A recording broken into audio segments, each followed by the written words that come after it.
Welcome to Stories for Lip Reading. If you haven't used our website before, we suggest you look at our How to Use page before you begin. We hope you enjoy this story, which is called Waiting by Pat Kelly. Waiting by Pat Kelly. I saw him last night. Something woke me. Perhaps moonlight slicing through a gap in the curtains. He smiled at me and blew me a kiss as I reached up to him.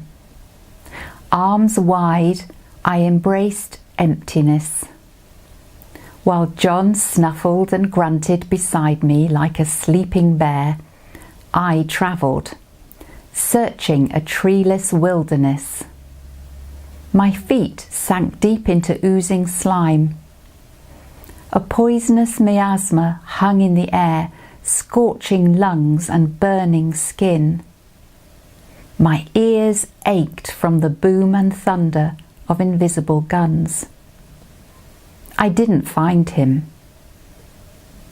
I slept late, daylight ungluing my gritty eyelids. John had gone and the bed was cold and empty beside me. He'd been home for Christmas.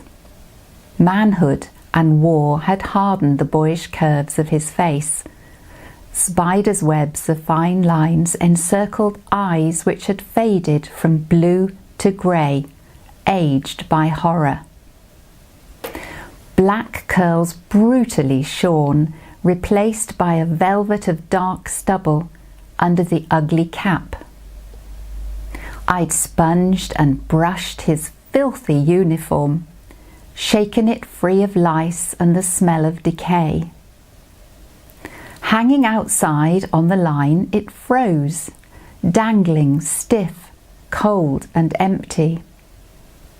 It didn't bend when I clasped it to me to bring it inside. I'd made up a stocking for him, but this year the small treats were different, utilitarian. The woolen shape was contorted by warm socks, gloves, vests and underpants, a razor, soap and tobacco. I'd even knitted him a balaclava. But for the boy that was, the toe contained an orange, walnuts, a bright new penny, and an apple from the tree in the garden. I'd saved that last fruit, the last of those he'd picked before he left. Like a miser, I'd polished it until it shone bright as a rosy gem, and wrapped it in blue tissue and hidden it in the larder.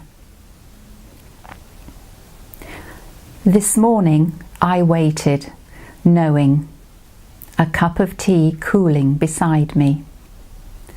Slow, reluctant footsteps crunched on the path, paused, shuffled, fidgeted. A rat-a-tat-tat ricocheted around the silent hall. I must have opened the door and taken the telegram. I remember thinking how incongruous the colour was, yellow, hopeful, like pale spring sunshine. The boy didn't wait, knew no reply was needed. I shrank into a chair, frozen fingers struggling to open the envelope. I deeply regret to inform you.